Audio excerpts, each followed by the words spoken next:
All right, I'm going to call the meeting to order at 4:01. Roll call. Sam? Trustee Wigan, Here. Trustee Soilu, Trustee Murphy, Yes. Trustee Pearson, Here. Trustee Anderson, Here. Trustee McElroy, Here. Trustee Crane, Here. Dr. Smith. Here. All right, do I have a motion to adopt the agenda? So moved? Second? Moved by Trustee Crane, seconded by Trustee Pearson. Roll call vote. Trustee Wigan, Yes. Trustee Soilu, Trustee Murphy, Yes. Trustee Pearson, Yes. Trustee Anderson, Yes. Trustee McElroy, Yes. Trustee Crane. Yes. Yeah. And before I continue, I'm going to mention that Trustee Ursulou is not here because we are going into closed session in which she has to recuse herself because she has a conflict of interest. So that's why she is not here right now. And we're going to move on to number 3, which is community input on closed session items only. No, we don't have any public comments. Seeing none, we will move into closed session. The items will be A, conference with real property negotiator, B, conference with labor negotiator, and C, public employee discipline dismissal release. We will return to open session at 6 p.m.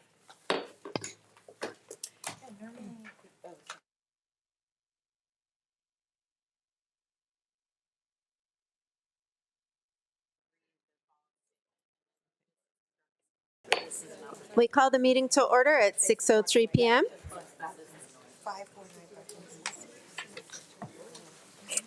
Opening ceremonies, a moment of reflection and pledge of allegiance led by Mackenzie Bovan.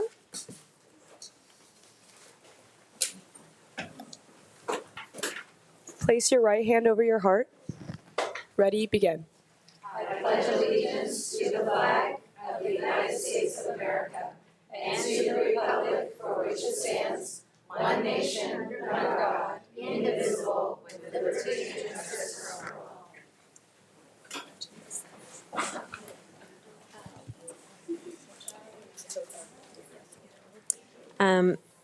Item 9A, recognition of the 2025 board president. We'd like to take a moment to thank Trustee Wigan for her year of service. She is the diplomat I aspire to be in my life. She did such a phenomenal job, and we're so lucky that we had her at the helm for the past year. So we really appreciate what you've done. So can we award her this?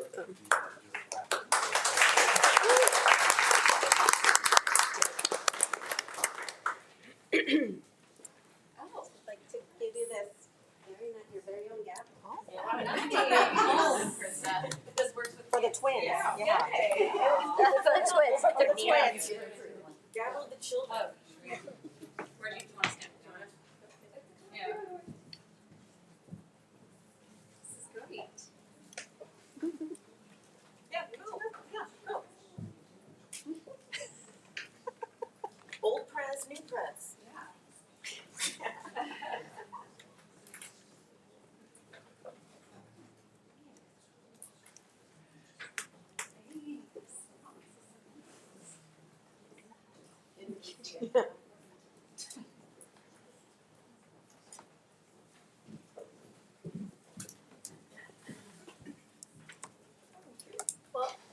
Say thank you, everyone.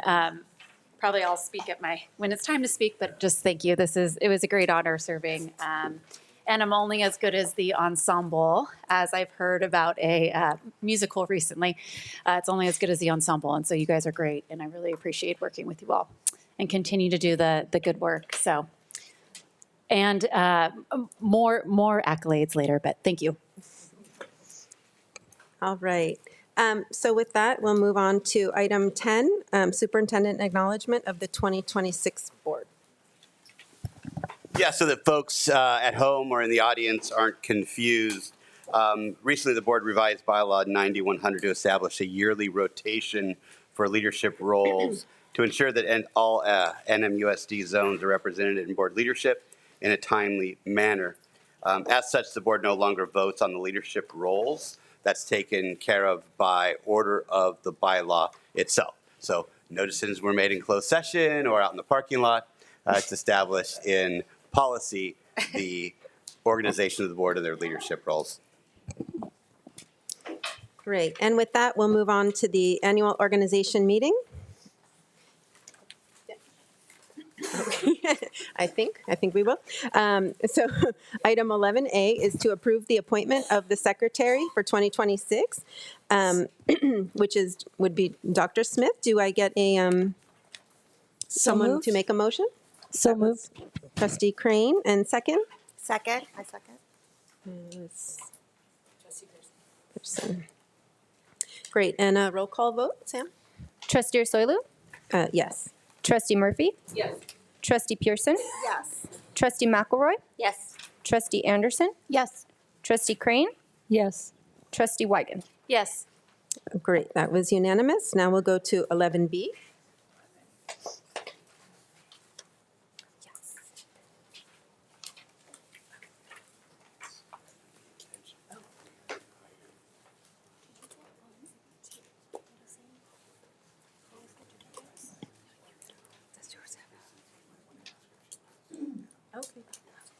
We have a public comment from Ms. Ruth Sanchez Kobayashi. Would you like to do it now or during the comment period? Comment section is fine, thank you. 11B is approve the appointment of the assistant secretaries. There are a lot. Assistant Superintendent for Elementary Ed, Deputy Superintendent Secondary Ed, Assistant Superintendent Achievement, Innovation, and Continuous Improvement. We know who that one is, very long name. Assistant Superintendent Chief Human Resource Officer, Assistant Superintendent Special Service, and Assistant Superintendent Chief Business Official. Do I have a motion? So moved. Second. Crane and Sam, do we have a roll call vote? Trustee Ursulou? Yes. Trustee Murphy? Yes. Trustee Pearson? Yes. Trustee McElroy? Yes. Trustee Anderson? Yes. Trustee Crane? Yes. Trustee Weigand? Yes. Okay, it is 7-0. Moving to 11C, approve recommendation for the chief negotiator, Tracy Nib. Do I have a motion? So moved. Second. And roll call vote? Trustee Ursulou? Yes. Trustee Murphy? Yes. Trustee Pearson? Yes. Trustee McElroy? Yes. Trustee Anderson? Yes. Trustee Crane? Yes. Trustee Weigand? Yes. Great, and now we go to 11D, approve the designation of management personnel as presented on this handout, which is, I believe, in the back, and everyone should have. And it has a laundry list that I'm not going to read the whole laundry list. So for that one, as presented, do we have a motion to approve? So moved. Anderson Second. and Peterson. Great, roll call vote, Sam? Trustee Ursulou? Yes. Trustee Murphy? Yes. Trustee Pearson? Yes. Trustee McElroy? Yes. Trustee Anderson? Yes. Trustee Crane? Yes. Trustee Weigand? Yes. Great, and now we will move to a very long one.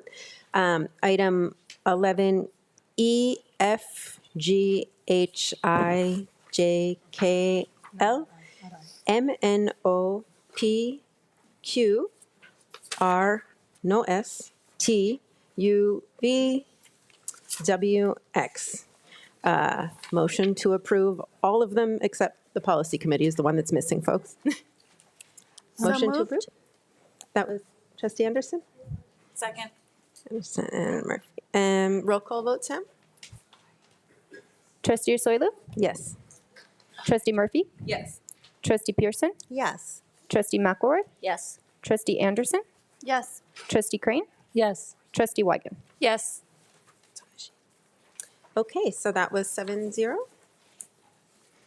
And now we go to 11S, which is approve the election of the policy edit team 2026. And there were 6 trustees that self-selected, and it is limited to 3. So do I have a nomination for? Sure. Great. I Audrey? move to nominate Andrea McElroy, Krista Weigand, and Carol Crane. Second. So that was Peterson, and then second was Weigand. Weigand. Great. Do we have any comments or discussion? I just wanted to send whoever is going to be in the upcoming committee some of the a project that we're working on with the current group that has been meeting, because there's some things to clean up in our policies. And I also just wanted to state, and again, this is not about any specific person, but I feel strongly that for the policy committee, it should be somebody who has served for a full year. Again, it's not a personal thing. I was told to wait for over 2 years when I first was on the board. And so I think it's something that's really important to see a full cycle and what that typically looks like. Thank you. Great. Any other comments, discussion before we go to a roll call vote? No? Sam, can you do a roll call vote? Trustee Ursulou? No. Trustee Murphy? No. Trustee Pearson? Yes.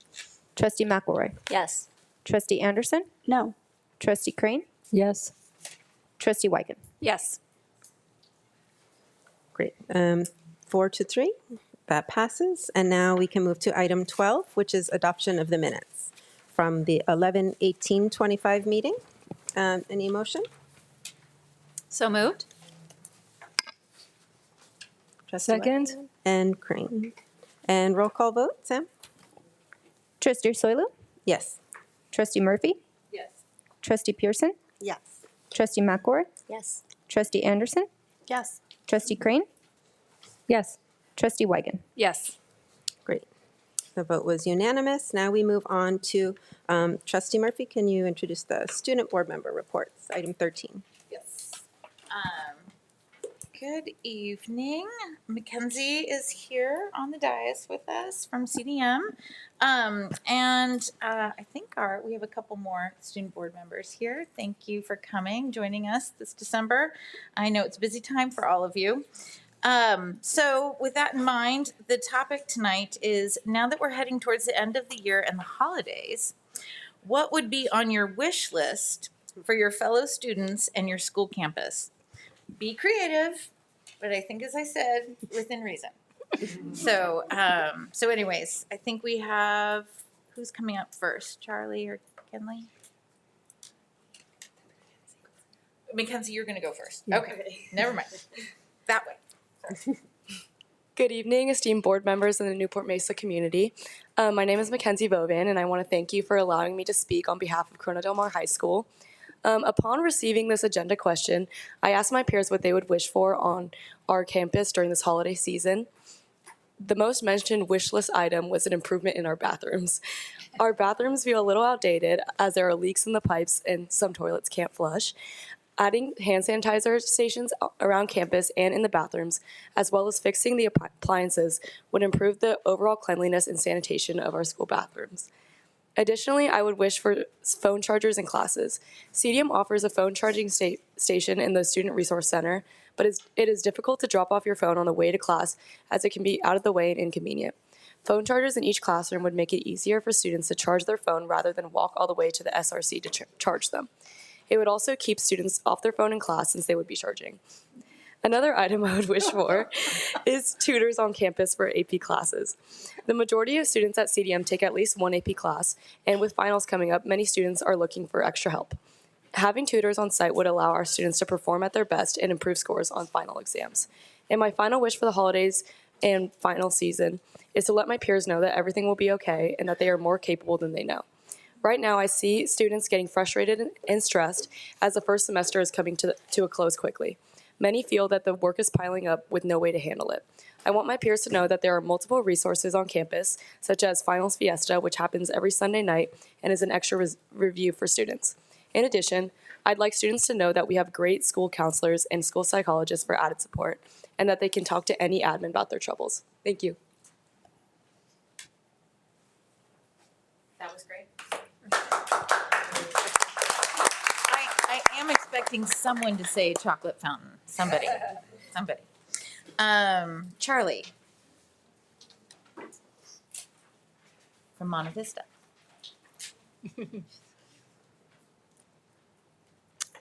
Good evening, Superintendent Smith, Board President Ersoilo, board members, and members of the Newport-Mesa Unified Community. My name is Charlie Leverett. I am the Student Board Representative for Monte Vista. And the topic I was asked to address tonight, now that we're heading towards the end of the year and the holidays, what would be on your wish list for fellow students in your school campus? The first few things that come to mind for me are an additional student workspace or a larger student lab. Last year, we had over 600 students take one or more classes at Monte Vista. We are on track to meet that number once again. Students only have to be on campus 1 day a week, but have the option of working more days if wanted. Between our 2 student lab spaces, we only have 36 desks. Since we are growing each year, students could use a larger space to work in. Monte Vista would also would love to have a wellness space. We would like a dedicated space for students to relax, unwind, and de-stress. Lastly, we would like a student store to promote positive behavior and recognize student effort. Our store could include gift cards, snacks, treats, and other incentives to get us through the day. Our school vision is to have a marquee where we can display our student store for all students to participate in. Thank you for allowing me to share at tonight's board meeting.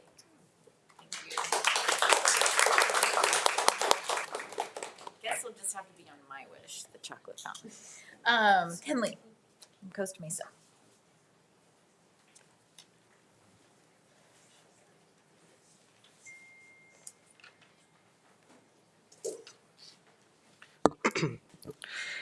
Good evening, Superintendent Smith, President Ershulu, and esteemed board members. My name is Ken Lopez, and I'm speaking on behalf of Costa Mesa High School.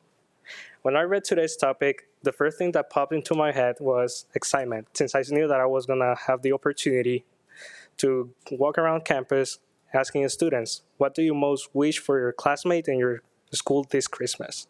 After reading a lot of their answers, the most popular one was to organize events to connect with each other. Since some of the students feel that school has become a place where each class is divided, where only certain groups get the most fun events throughout the year. Also, as students mentioned that they love to see more opportunities around campus, such as assistance with dual enrollment courses and tutoring programs, because these opportunities can be limited sometimes due to external school factors that they cannot control. A student wish for a strong support for mental health, a more balanced education, and a authority system, especially for those who take the bus every morning to get to school on time and are enrolled in rigorous courses such as AP and honors. When it comes to our school campus, a student wish for greener spaces, decoration for holidays and festivities, cleaner bathrooms, and most importantly, recognition to celebrate their uniqueness, such as Athlete of the Week or Student of the Quarter. Last but not least, the student wished for a Christmas tree on campus to start seeing each other as a community instead of a stranger. Thanks for listening to my school community. Merry Christmas and Happy New Year. Thank you.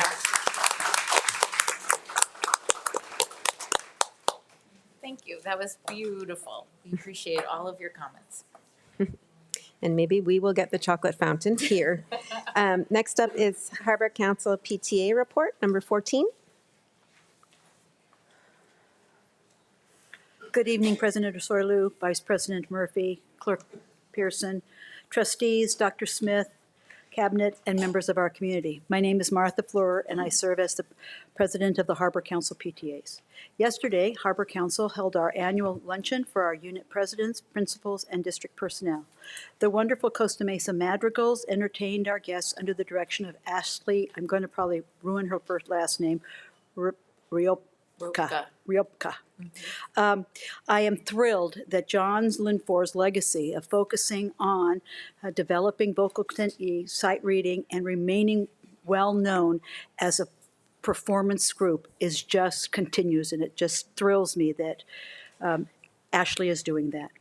As we wrap up the first half of the 25-26 school year, we remain dedicated to strengthening connections and among parents, teachers, and administrators. We want to thank you, Dr. Smith, and the board for including several of our PTA members and units to the strategic planning and visioning session. Our district now includes over 4,800 PTA members, and we encourage everyone to consider joining one of our NMUSD PTAs. 9 of our schools, California, Corona Del Mar, Newport, Costa Mesa, Ensign, Hillybrook, Lincoln, Newport Newport Heights, and Sonora have all exceeded their numbers over last year. We are getting ready for Sacramento Safari on February 23rd and 24th. It's our opportunity to hear from experts and meet with our local legislators in small groups. We encourage board members to attend as they have in the past, and we would like to also encourage our Title I schools to send a representative to give a face to our very diverse communities. Finally, I want to end with this. It's part of NMUSD's legacy, the Starfish story. In fact, we used to have a Starfish Award that was honored and given to members that were nominated and members of our faculty and staff. And it was also the unofficial logo on our business cards. It all started when, and it's written by Lauren Isley and was a part of a 26-page essay. So I'm not reading 26 pages. You should be really thankful, right? It all started when a young girl, and add whether it's a boy, whether you want to add whatever name you want to put to that person, was walking along a beach upon which thousands of starfish had been washed up by a terrible storm. When she came to each starfish, she would pick it up and throw it back into the ocean. People watched her with amusement. She had been doing this for some time when a man approached her and said, "Little girl, why are you doing this? Look at this beach. You can't save all the starfish. You can't begin to make a difference." The girl seemed crushed, suddenly deflated, but after a moment, she bent down, picked up another starfish, and hurled it as far as she could into the ocean. Then she looked up at the man and replied, "Well, I made a difference for that one." The old man looked at the girl inquisitively and thought about what she had done and said, and was inspired, and joined the little girl in throwing starfish back into the sea. Soon others joined, and all the starfish were saved. Remember, each act, word, and deed emphasizes all human actions, both spoken and done, are significantly interconnected and are subject to judgment and accountability, often rooted in faith, integrity, and the alignment of inner motives and outward behaviors. So, during this holiday season, please be safe, joyous this holiday season, surrounded by friends and families. You all make a difference. As our vision says, a world-class education for every child, every day. Thank you.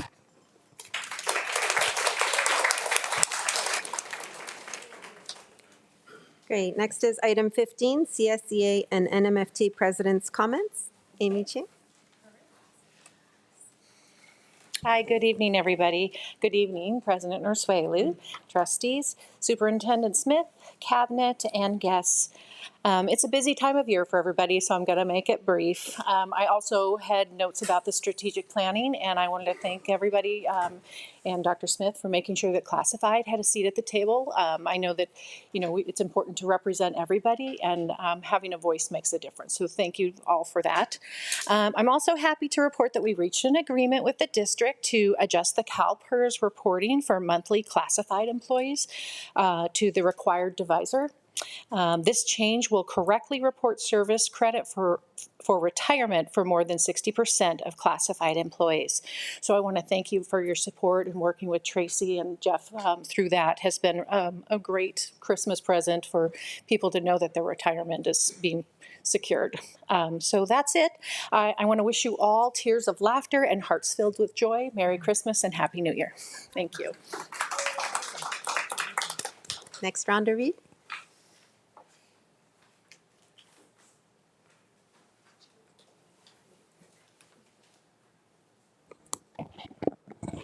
Some people have mentioned that they're having trouble hearing tonight, and that's not good for me because I don't have a very strong, loud voice, so I'll try to hold this a little closer.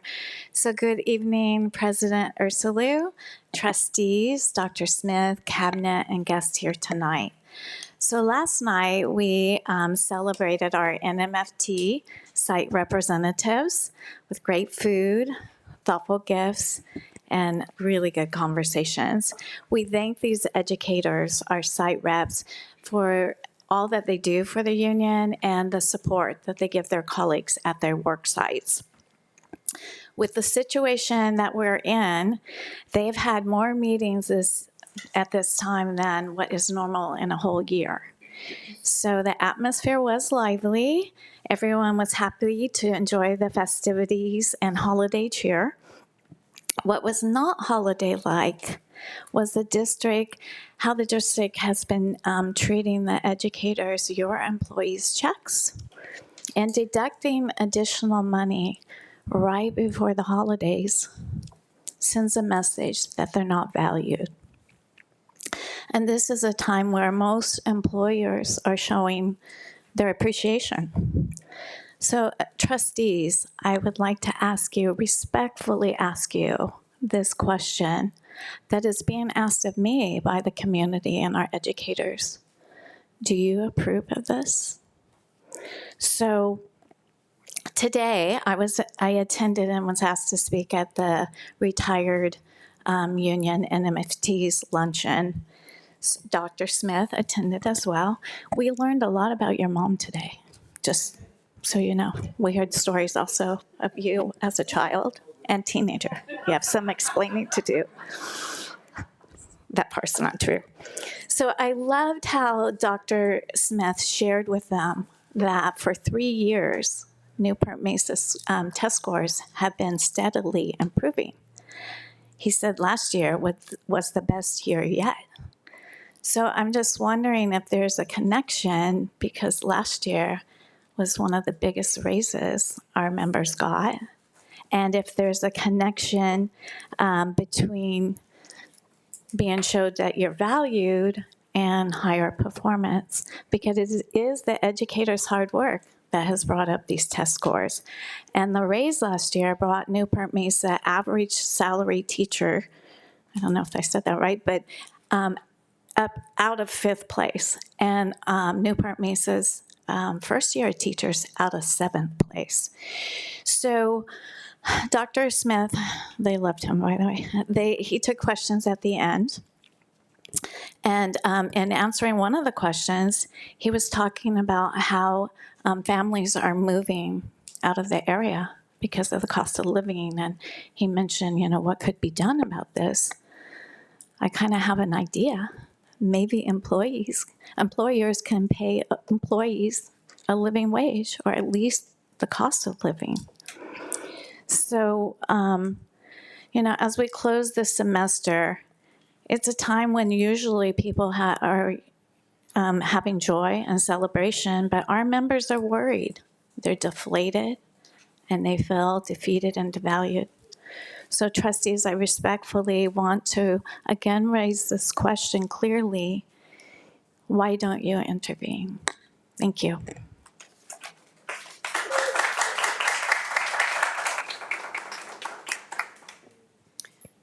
Thank you. Next, we have item 16, community input on non-agendized items. Clerk Pearson. This is an opportunity for the public to address the board regarding items not on the regular meeting agenda.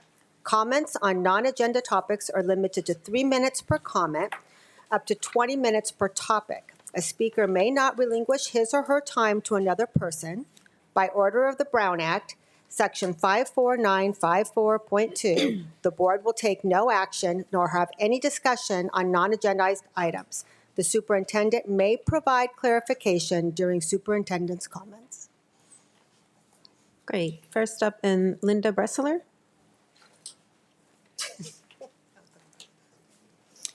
Good evening, Dr. Smith, board members, and fellow Newport-Mesa staff. My name is Linda Bressler. I teach 5th grade at Kaiser Elementary. My family and I don't live extravagantly. Our home is 55 years old and needs some work. We don't wear designer brands, nor do we drive fancy cars. July of this year, my husband lost his job after 45 years of loyal service. His unemployment check is 1/3 of his former salary. As a result, I had to tell my family, this year is going to be a rough Christmas. Mom and Dad are going to have to cut back. As difficult as this was, I never expected for it to get worse. I never thought I'd have my employer deduct funds from my paycheck, especially right before the holidays. My immediate concern is a joyful Christmas for my family. My ongoing concern is when will I be able to retire, and how can I afford to retire? Please show you value your certificated employees and come back to the negotiating table. We give our students everything and deserve a wage that is fair and appropriate. Thank you. Next up, Bob Kelly.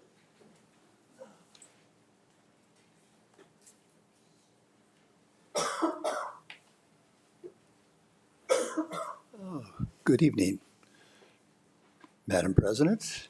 Pleased to have you there. All the rest of the board members, so happy to see all of you. Dr. Smith, thank you so much for your talk this afternoon. We appreciated that. I am Bob Kelly. I am the chairperson of the NMFT retired chapter, and we had our meeting this afternoon, or our general meetings this afternoon. And I am here, and I apologize ahead of time because I'm in mourning. Notre Dame was not selected for the playoffs, and I am a huge Notre Dame supporter, as my dad was an alumni of them, and I'm still wiping the tears away. But I am here to talk in support of the teachers. I am a 41-year teacher at this district. All three of my children and two of my grandchildren all went through the schools in this district. I have nothing but the highest admiration for the teachers in this district. And I can remember when it was a goal of the board, not necessarily all of you, because many of you maybe were not on the board at the time, but it was a goal of the board to have our teachers in the second rank of pay for this county. And I'm flabbergasted that we're down to 5th and 7th place, in depending upon the area. That just should not be. We have premium teachers. We are a premium district, not only for our county, but for our state. And our teachers deserve better. It's not even imaginable that the best that they would deserve is the cost of living raise. But that's all I understand that they're really asking for, is at least the cost of living raise, maybe slightly more, but they deserve a lot more. Especially, as our previous speaker said, living in this area, the costs keep going up and up and up, as you all know. And if we want quality people, we want to bring quality people in, we need to have quality pay for them all. I think that's all I want to say to you tonight on behalf of the teachers. They really need your support. And board members, I'm talking about your support. You need to give better direction to your negotiators and tell them, okay, it's time to hit the road. Now let's get this over with, and let's give them what they deserve. Okay? Thank you so much for listening. Appreciate it. Thank you. Next is Tamara Fairbanks.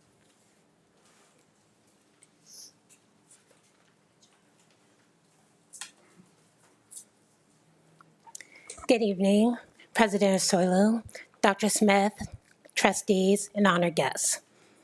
As a proud representative for my fellow certificated employees, I'm saddened that there isn't more discussion regarding over the $200 that was placed on our as a cost for employees because the district decided to no longer discuss with us at the table. It saddens me because many of us are not just employees of the district.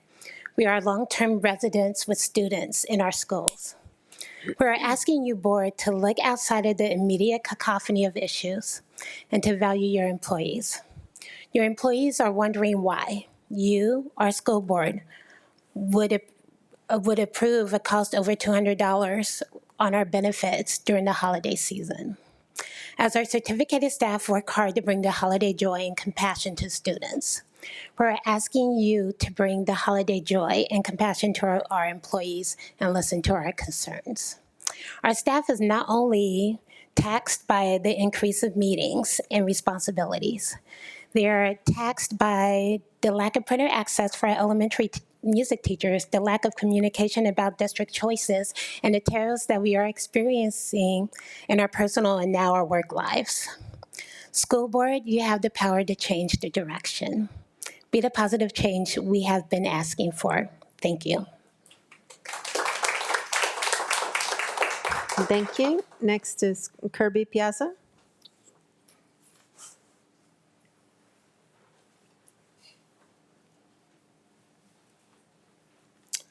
Thank you, Board and Dr. Smith. I think you've heard enough from me in the past, but I've wondered what the board might say to Dr. Smith right now at this moment, if it could. And so luckily, through the public access to your websites and the magic of AI and ChatGPT, it has happened right now. So without further ado, we took office, we pledged to deliver a high-quality public education built on rigorous academics, innovation, and hands-on learning. That promise can only be upheld every day by capable, inspired, and well-supported teachers. We also committed to fiscal responsibility, but being responsible doesn't mean underinvesting in the people who make our schools work. As Ms. McElroy said, our top priority must be supporting students and their classroom teachers. It's the foundation of academic excellence. Ms. Murphy agrees as she ran on a trusted voice for parents, teachers, and families, advocating for fair and effective resource allocation. Ms. Anderson emphasized technology-infused learning, something that only succeeds when teachers are continually learning new skills and adapting to new tools. We highlighted student well-being, and we know that depends on stable, supported teachers. As Ms. Pearson underscored the need to support both academic and social emotional growth, Ms. Ursulou also noted that educators must constantly retrain and adapt to evolving safety policies and to protect students. We also pledged transparency and responsiveness to what teachers and families tell us they need, a commitment Ms. Wiegand has modeled. We also vowed to expand career and technical education. Ms. Crane championed this, and such programs depend on skilled, motivated teachers, many of whom pursue extra credentials, like CTE credentials, not for extra pay, because there isn't any, but because we ask them as a board to expand opportunities for students. So we must ask, does the 2% raise reflect the values we ran on? Does it show real respect for educators who deliver on our promises? Does it acknowledge their long hours, emotional labor, and rising cost of living? If we are serious about academic excellence, whole child support, equity, and opportunity for every student, then we must invest where it matters most, in our teachers. A meaningful raise is essential, one that shows respect and helps us retain experienced educators instead of losing them to burnout or financial pressure. A substantial raise isn't a giveaway, it's a long-term investment in stability, quality, and the future of our district. And it fulfills the promises we made to our community. We stand by those promises. Now let's ensure our pay practice reflect our values and show our teachers that supporting high-quality educators is fundamental. Good job. I appreciate it. Thank you very much. Thank you. Next is Rachel Jimenez.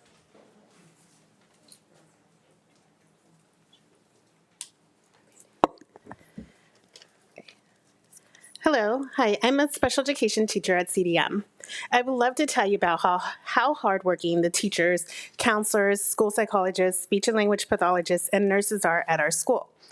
And this hard work is not just at CDM, but throughout the entire district. I often see many teachers working through their lunches, coming in early, and staying really late to help students beyond, and it's beyond academics. I have students come tell me about something that they're excited about, like an art project, or they just want to share. Or even I've had many students that are just having really hard days, family situations, and there's so many teachers that have open doors to listen to help them emotionally, so it goes beyond academics. And it's so inspiring to see how dedicated Newport employees are to ensure that students are getting the best education and care possible.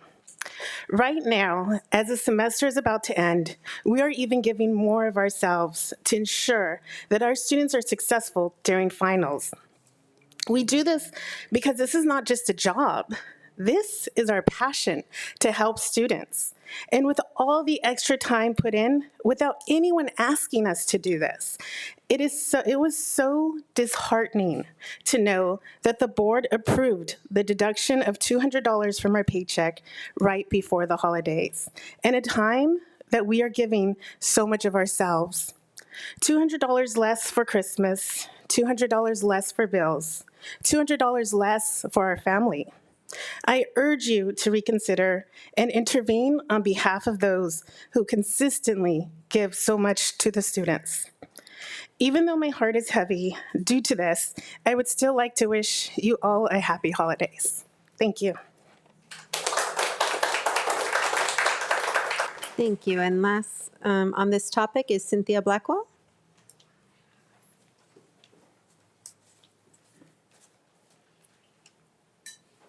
Good evening, everyone. And I had trouble hearing back there, so that's why Rhonda said that. I do want to talk about the teacher contract situation. When I first started teaching, within my first 3 years, I had 2 children. And a new teacher salary was not very much back then in the early 90s. I know it's a lot better now, but the cost of childcare is so much more now. It was very expensive for us then. And if I would have taken a hit at any time during that time teaching, when I was trying to pay for daycare, I don't know what we would have done. My husband worked so much overtime during that time. It's a hard struggle, especially when you're a young teacher. You're spending a lot of money on your classroom to make it just like the perfect home away from home. So on that end, it's very hard. And on the other end, when you're trying to get ready for retirement, when you go to talk to someone at CalSTRS, they talk to you about your salary and what you're making and how it's going to impact your retirement for the rest of your life. So this $200 that you've now taken off, that is going to impact everyone, not just for the next month or 2 or 3. It's going to have an impact on their overall when they go to retire. So you're hitting people at both ends of the spectrum. I actually had 3 things, but I wasn't sure if this was just public comments for everything. I can stop? I should stop? Oh, on this topic. Okay, I have to be quiet now. You're going to call me back later then? Sure. Yeah.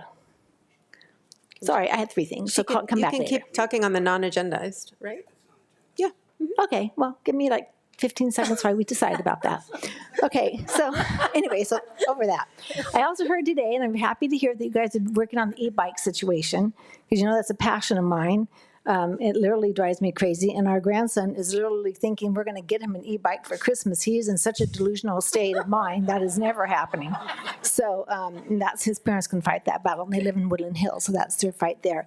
And the last thing I want to bring up is there's been a lot of talk on the news about the MAGA movement, the Christian nationalist movement, and how they're trying to like infiltrate school boards and city councils and everything.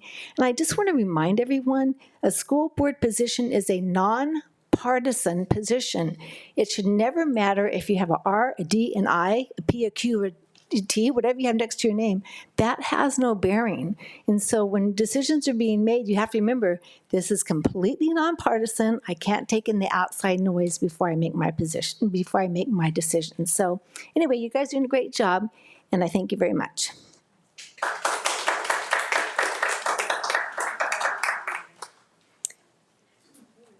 Next up is Charlene Matoye.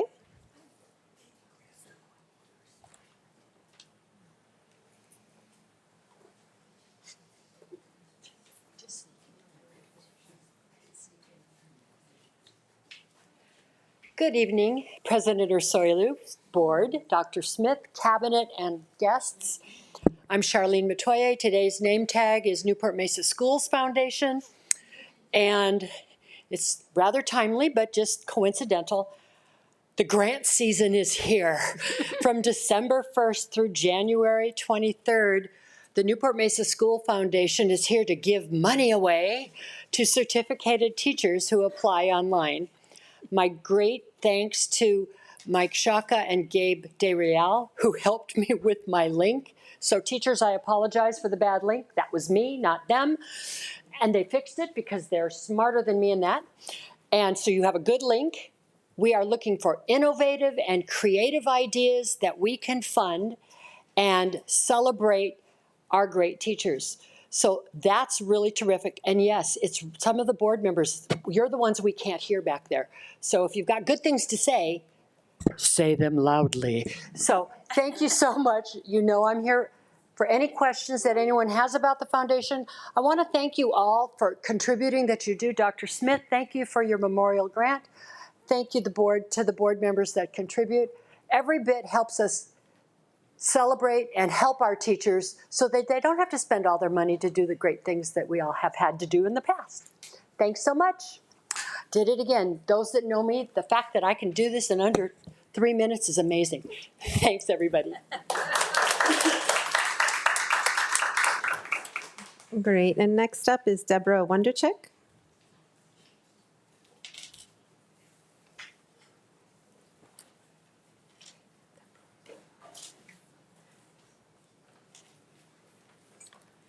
Hi, thank you so much. My name is Deborah Wondercheck, founder of the Arts and Learning Conservatory and Arts Commissioner for the City of Costa Mesa. Tonight I'm here because of the safety of our children. Every child in this district needs more protection and support, and I'll explain why.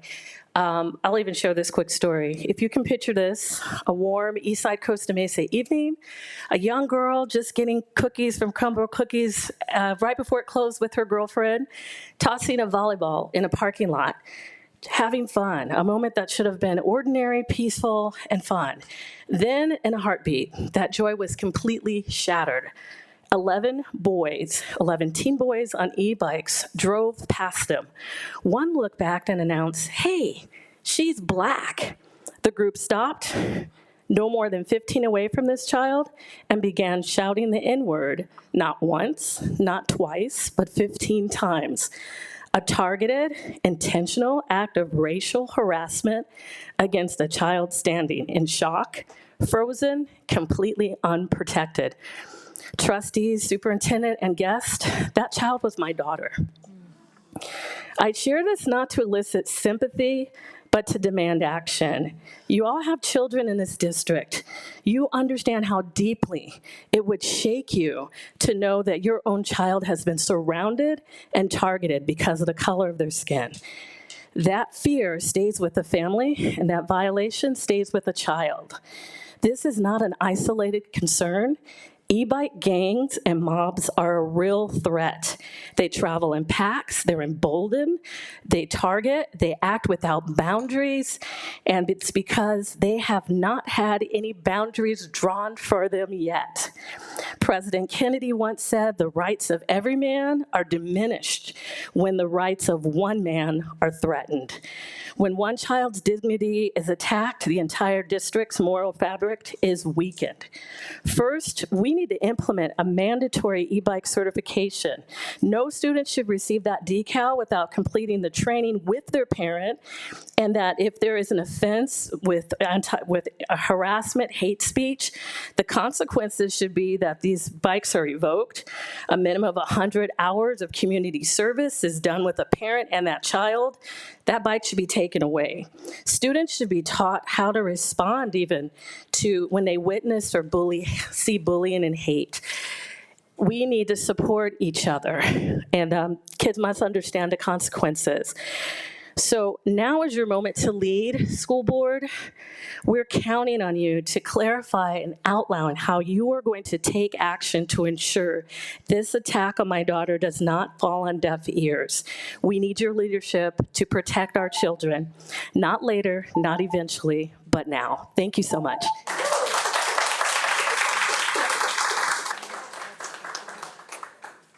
Thank you. Next up is Catherine Westerman.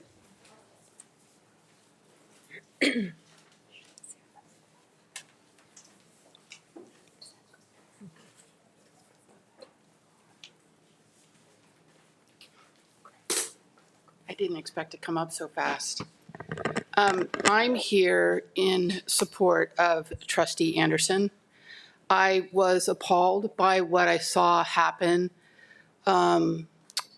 last meeting on the YouTube and promoted by the head of the Republican Party for Orange County.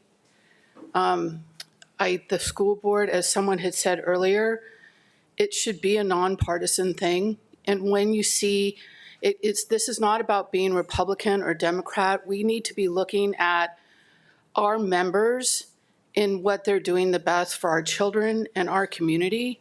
And the reading, look at the reading and all the improvements and the background of the people who got on and the elected thing. This is not to see a character assassination based on political views.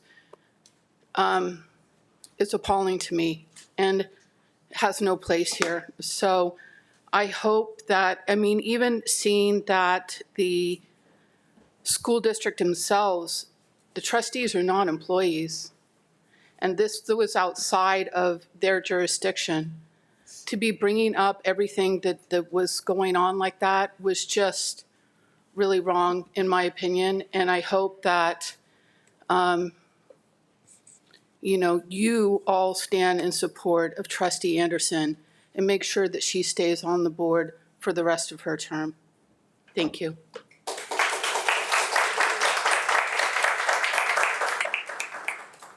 Thank you. Next is Elisa Ochoa.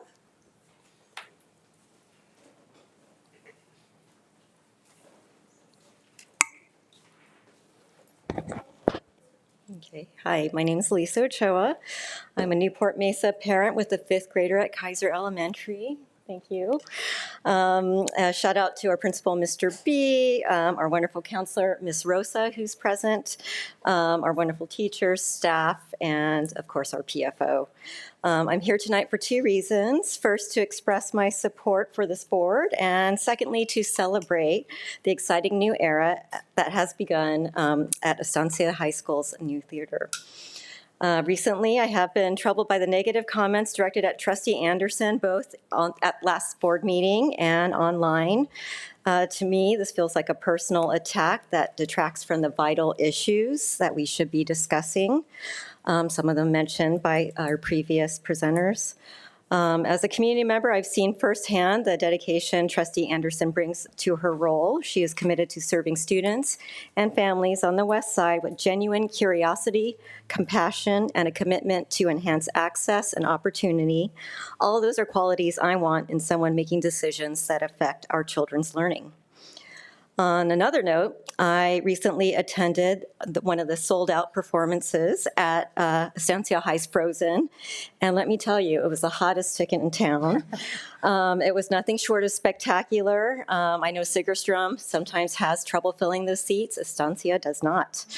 The talent on stage was outstanding, and the production quality was top-notch. And for those of you who put your heart and soul into creating this project, I know many of you have been on the board for a number of years shepherding this through, know that you've created a beautiful jewel in the City of the Arts, a source of pride for all of our community members, so bravo to you. And let's continue the good work together to benefit all our students as well as our teachers. I think they deserve a raise, and I want to wish every one of you a happy holidays and wonderful new year. Thank you.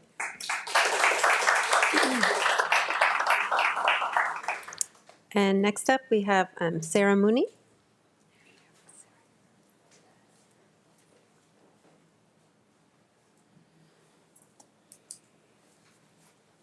Hi, thanks so much for letting me speak today. I'm going to make it really short and sweet. I was here last month, and I was so glad to hear that the board had considered the allegations against Ashley and determined that those are outside the purview of the board. I don't think they have any bearing on her representation here. She is so fantastic, and I'm so grateful for all that you do on the board, and I hope that you stay for a very long time. Thank you.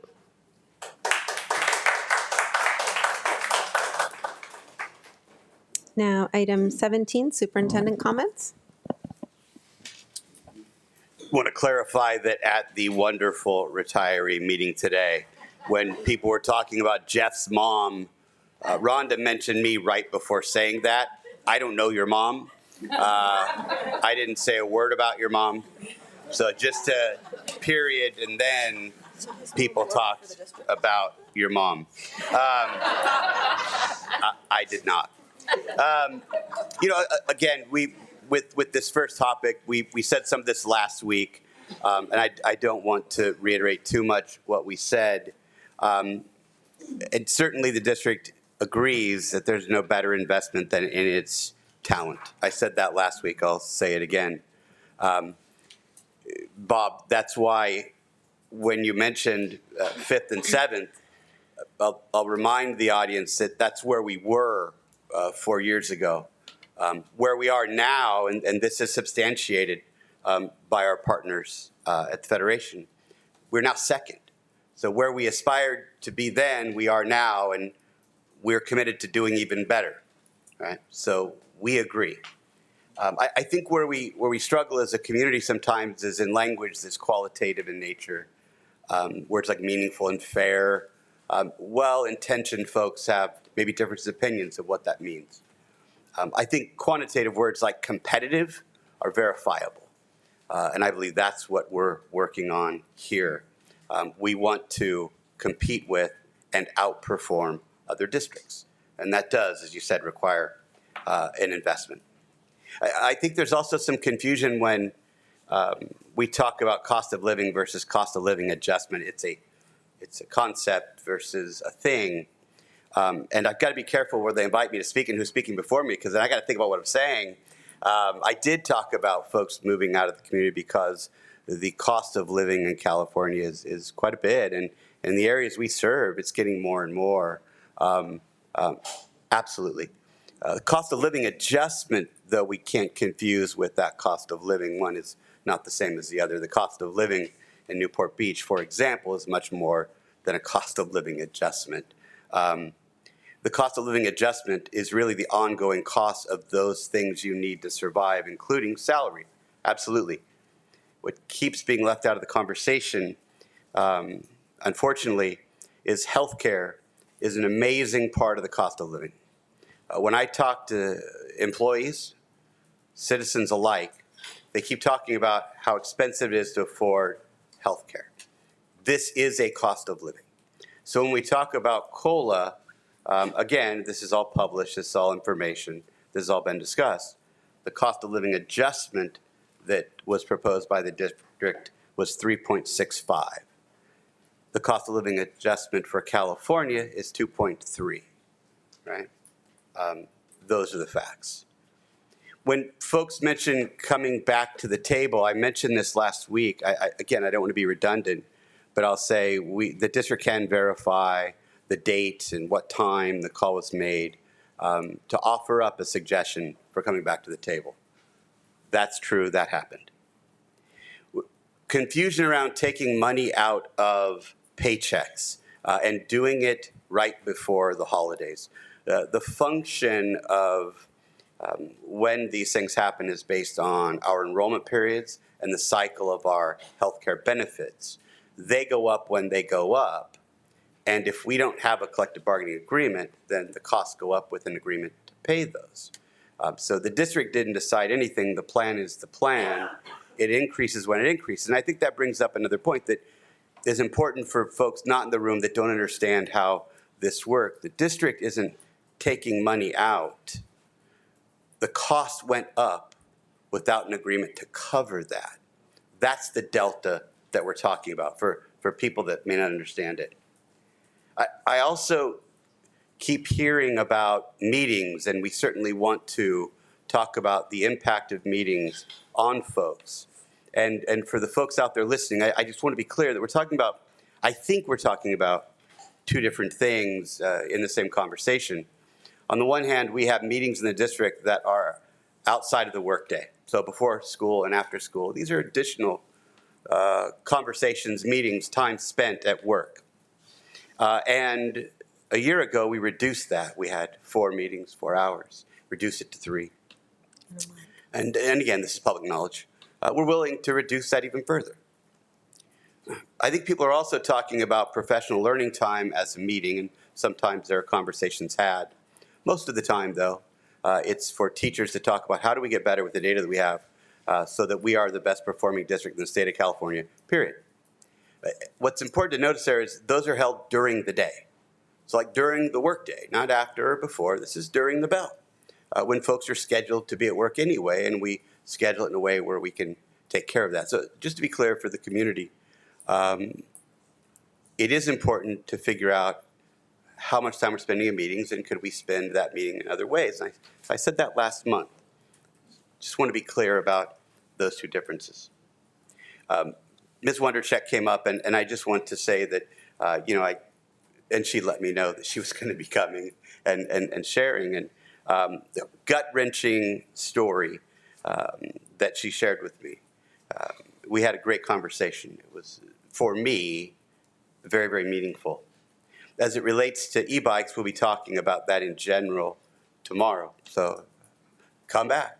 Same room, different time, but same room. And I think there will be lots of conversations there. I do want to say, and this is something where we continue to work with law enforcement, I promised that we would notify them, and we have, that this is going on out there. And if you see a group of students riding around with face masks on and beanies, you should probably stop them, right? I don't know how many well-intended people ride around with face masks and beanies, right?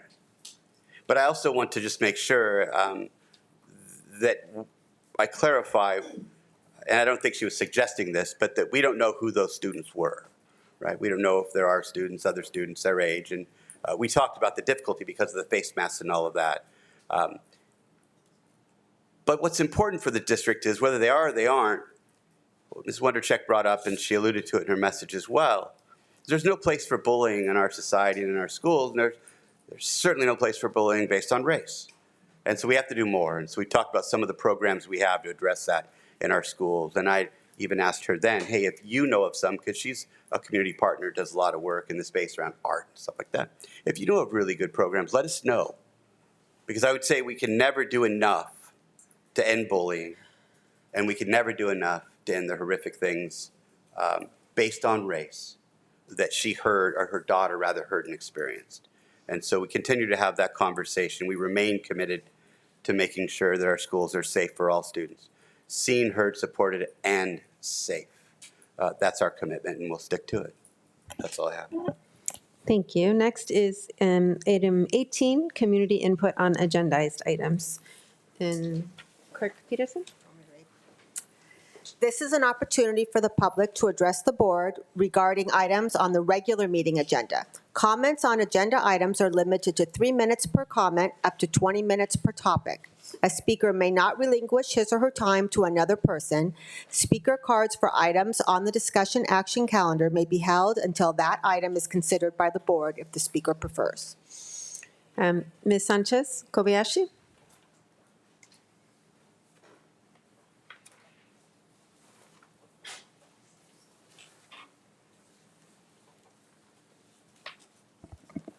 Good evening. I'm Ruth Sanchez Kobayashi, a longtime supporter, parent, and volunteer at our school district. In 2024, the Policy Committee changed the longstanding practice of electing board officers publicly to now taking turns approach rotation of the officers. This does two things. First, it removes the process from the view of the public, which compromises open meeting standards and erodes public trust.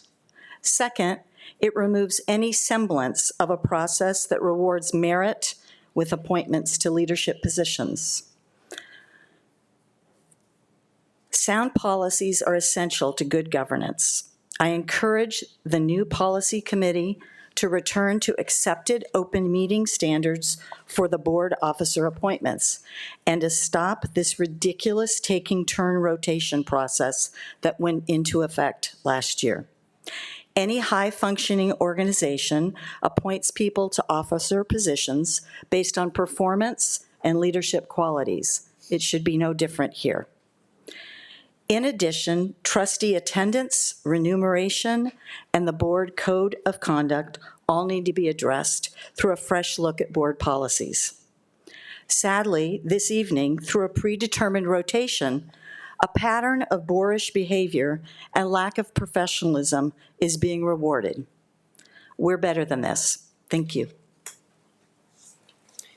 Number 19, achievement. We will hear from Dr. Torres, secondary math professional development report. Yes, good evening. Good evening, President Ursoilu, and board members, Dr. Smith. This evening we have for you our team of secondary professionals, Dr. Mike Shaka, Keith Carmona, and our wonderful secondary math TOSA, Katie Holtz, who are here this evening to share with you some of our best practices in math instruction. One of the things we know is that in order to achieve some of those amazing test scores that have continued to increase, we needed to be able to provide our teachers opportunities to continue to refine the strategies that they use in the classroom. There we go. And so tonight you have a brief presentation to highlight one of the particular practices that they'll go into detail called Building Thinking Classrooms. Dr. Shaka? Thank you, Dr. Torres. President Osoilu, members of the board, Dr. Smith, Executive Cabinet, and everyone who's here with us today. I'm back in front of you presenting, and that can only mean one thing, that there's more amazing things happening in Newport-Mesa. And sure enough, we're going to talk today about math. Tonight's agenda really includes just a few points. One is, what does the data say about math? If you remember October board meeting, we shared some data with you, so we're briefly going to go over some of that data.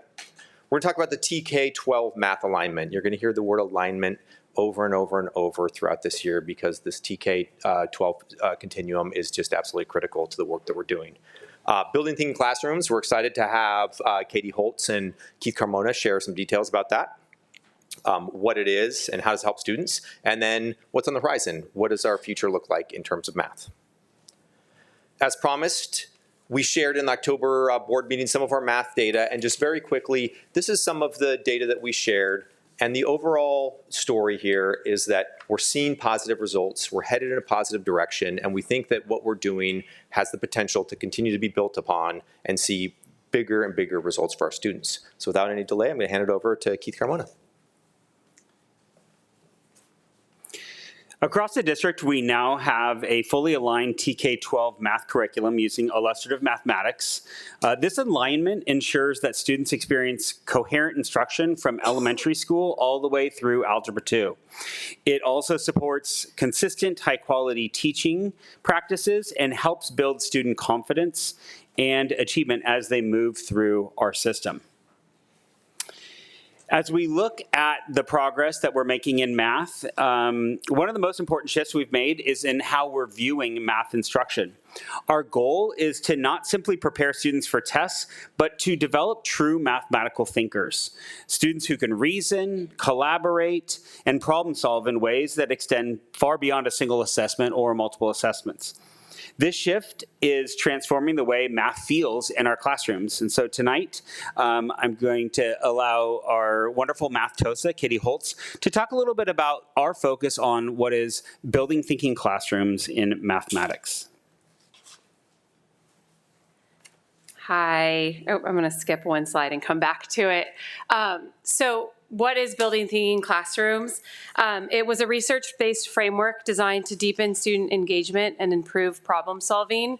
So rather than relying on passive learning where the student sits there and copies notes or waits for the teacher to demonstrate something and then they try it, BTC structures lessons so that students are actively reasoning, discussing, and exploring ideas. CASP not only tests students on math standards, but also on math practices. And math practices are explaining and going deep into the topic. So Building Thinking Classrooms, some of the core practices are visibly random groupings to ensure equitable participation and collaboration, vertical non-permanent surfaces like whiteboards around the room, like you can see in this image, where students stand and work together.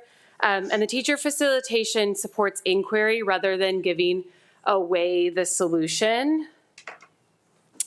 Why is it important? It increases student engagement. When students stand, move, talk, and collaborate, they become fully engaged in learning. The classrooms shift from the student trying to hide to they can't really hide when they're standing up, putting work on a board. Increased equity and access. Random groups break down academic and social hierarchies. Students who might rarely contribute in traditional settings now have an active role.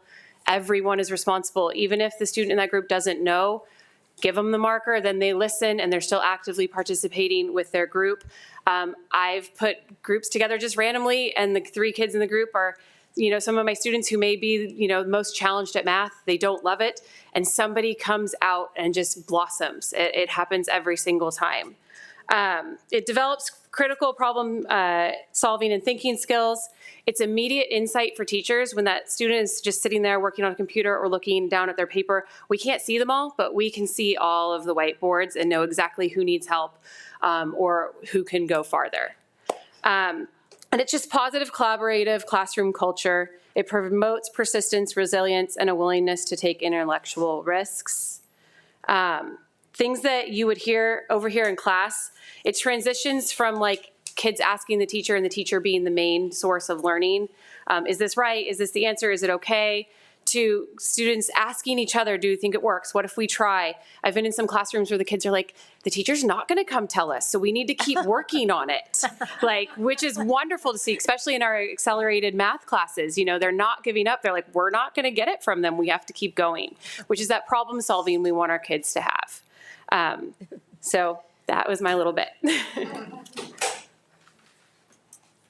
We'd like to show you a brief clip from Estancia High School classroom. This video captures building thinking classroom in real time, students collaborating, discussing, and engaging deeply in mathematical thinking. It's gonna work. Yeah. Can I do 5? Negative. Wouldn't it just be 9? 9. Is X So this is square. Huh? Why are we doing that? I don't know. Sure. Guys. A change that I've seen that the whiteboards have helped me, especially since I have a first period, it kind of wakes you up in the morning also. Since you're up and you're actually doing the whiteboard work, if you get if you're confused on a problem or if you get something wrong, you have a teammate with you to help you out and walk you through it. And then also I memorize the problems easier or more, especially since I actually did the work standing up. And then he actually encourages us not to sit down. And in a way, that kind of keeps my body moving and just up. It's square, square you have to square root it. So then it takes out the square root here, and then the square root of 81 would be 9. So then we'll add the negative later. Now this would be and similar then to we these. get 3x Right? minus. So you see how I already added 3, but these aren't like terms. I think Building Thinking Classroom does a great job at getting the students to collaborate with each other, talk the math, get used to struggling a bit before having to come to me. And even when I go to them, I try my best to ask guiding questions, not give them the answer, try to redirect them to other groups to ensure that they're using each other as resources. And ultimately, even though mistakes I think will happen by doing this, because I can't be everywhere at once, I think the process of struggling and collaborating, all these things all together are great skills that they're building. And we regroup at the end to be able to fine-tune some of those mistakes, which are important to make. And we are able to fine-tune them at the end of class. Oop. Apologies about that sound. Over the last few years, we've gradually built momentum with building thinking classrooms, starting with a small group of teachers who were curious about the approach, and continued last year with formal introductory training. This year is where we've really scaled the work. We have now trained every Math 7 through Algebra 2 teacher, and we're supporting them with tools they need, such as additional whiteboards and with coaching to help the practices really take hold in the classroom. We've also begun aligning our curriculum to the BTC model so that students experience a consistent, high-quality thinking routines across classrooms. And so this year is about full implementation and building a strong unified system for BTC. As we look ahead, we'll continue to deepen teacher training and strengthening alignment between the illustrative mathematics and the thinking classrooms approach. We're going to begin introducing the model at the elementary level. And of course, we will continue to monitor the data as we continue to make meaningful gains. So thank you very much, and we're open to any questions.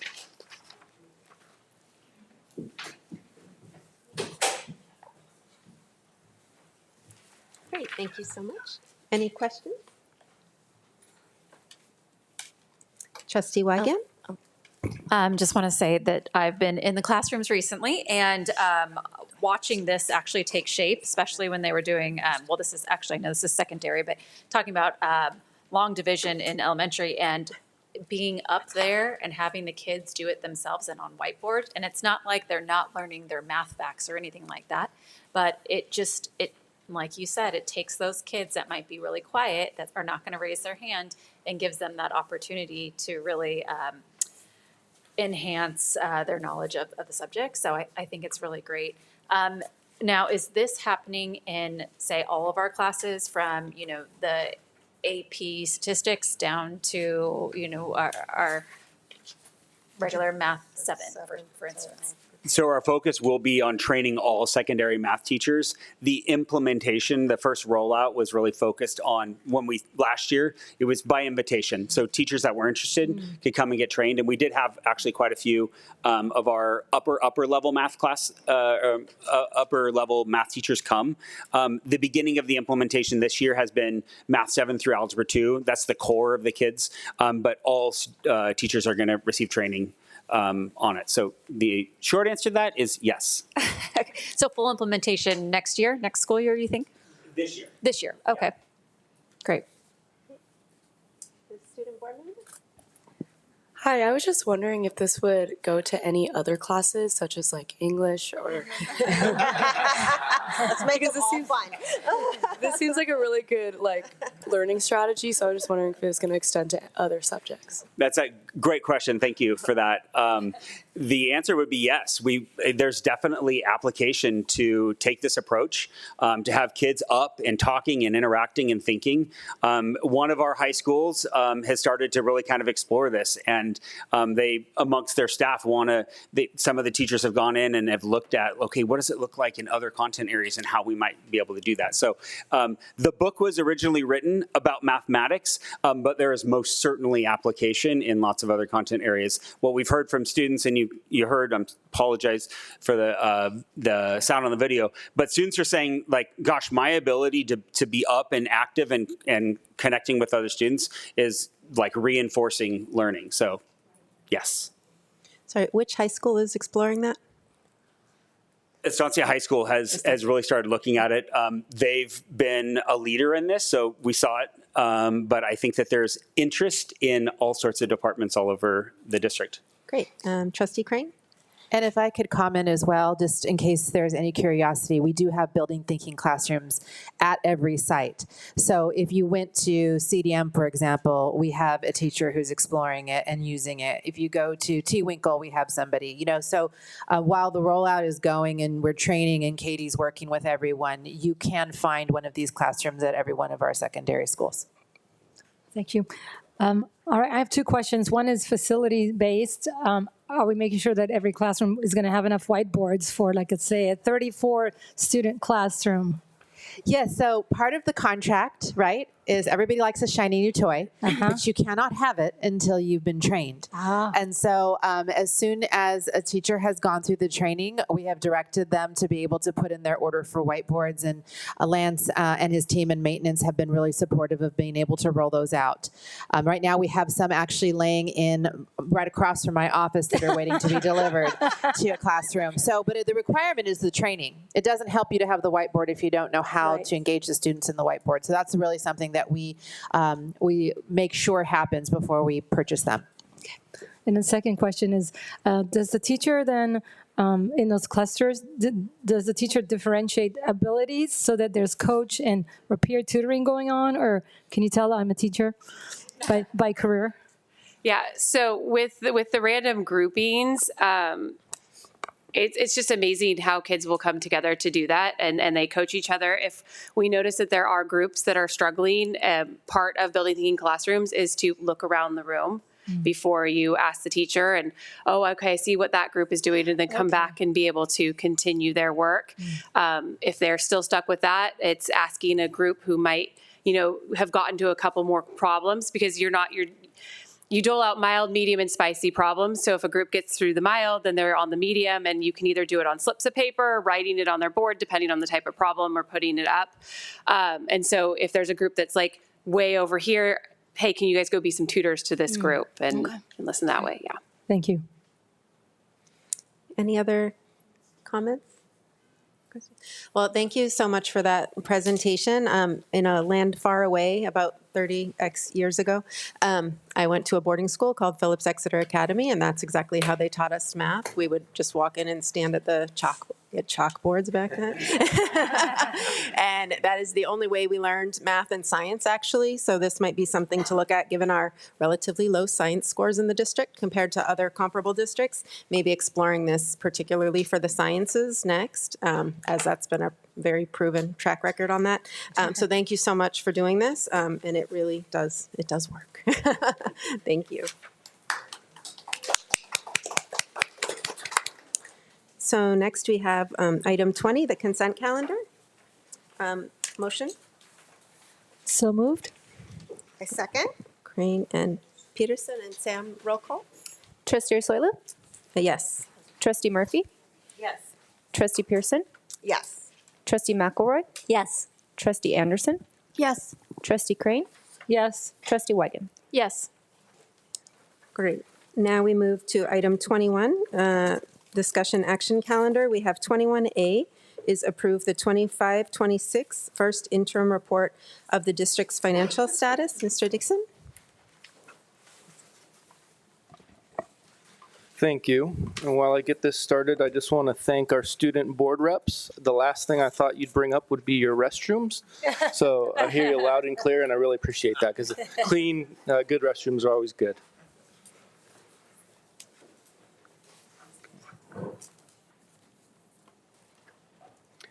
Is it only PDF? Okay, well, good evening. Tonight I'm going to present to you a brief presentation on our first interim budget adjustment report. I can start with the end to let out any surprises now. It is going to be a positive certification that staff is recommending, which means that we are able to meet all of our current and subsequent 2-year financial obligations. So I'll begin the presentation. I'll provide a brief overview of our budget timeline and what it entails, and an explanation of what the various certifications are. Then we'll get into the revenue adjustments and expenditure adjustments for the adopted budget versus first interim. We'll look at our ending fund balances, because I think that's really important, both in current year as well as in our multi-year projection. And that's where we're going to dive into our reserve levels, which I know is an important fiscal measure for our board. And then that'll bring us to our financial activator slide, and then our final staff recommendation that I kind of gave away. So as we look at our financial timeline, you can see that the first interim report is based on a very finite first few months of school.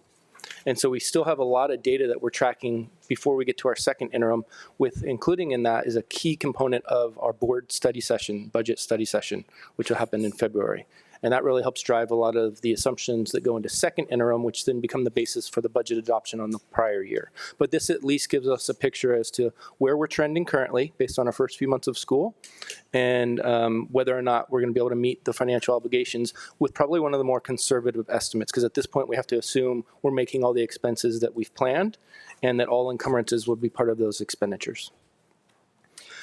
I put the third interim report up there. We'll never have to do that.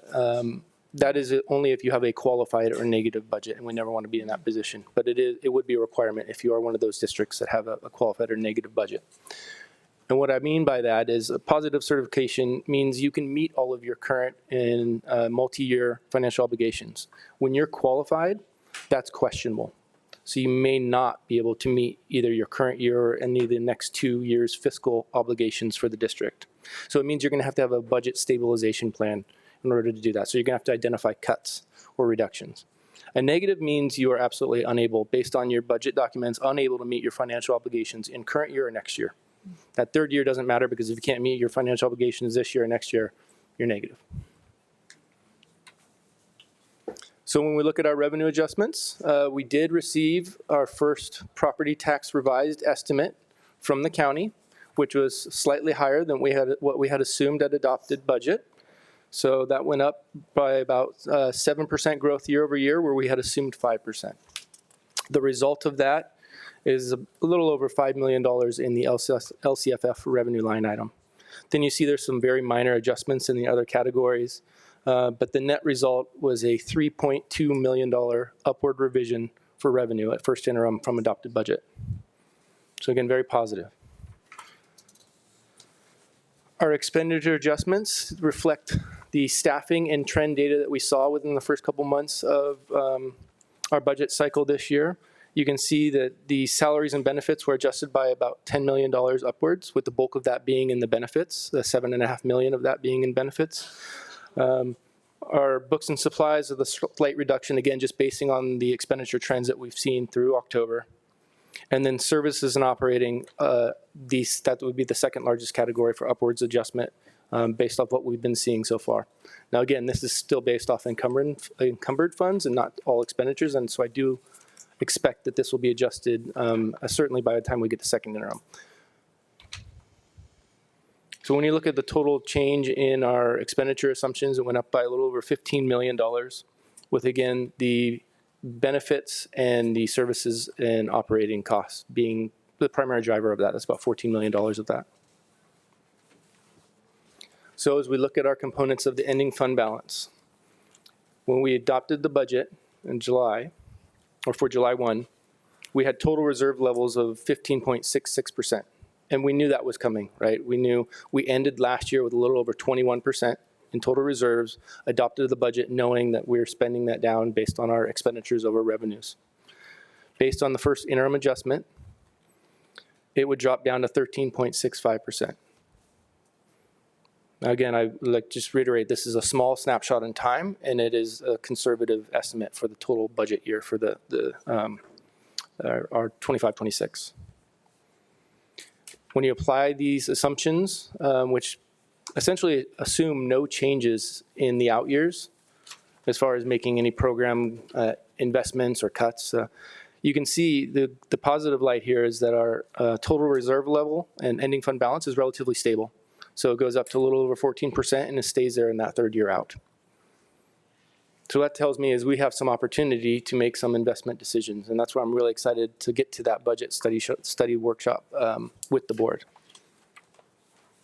When we look at our financial activators for the year at first interim, this is going to look very similar in terms, it's identical in terms of colors to the adopted budget, where you see that the only red we have right now is the change in the unrestricted general fund balance. And then we have probably some more blues in these than we want, and we want to increase the number of greens. So we're still at our property tax revenue change, and that's in a favorable for us, including routine restricted maintenance, which I will say has been lowered slightly from adopted budget. That's one of the areas that we've been trying to get more efficiencies and save some costs because it's a significant investment that we make, but it's one of the few that we can control, especially this early in the year. And this is a direct comparison between adopted budget and first interim. Like I said, the color pattern is identical, but where we're probably going to want to have some more discussion about our financial strength is in the reserves, where you see we're still in the acceptable range at the 13.65%. But if that were to fall below 13%, that becomes one of those that we need to start evaluating.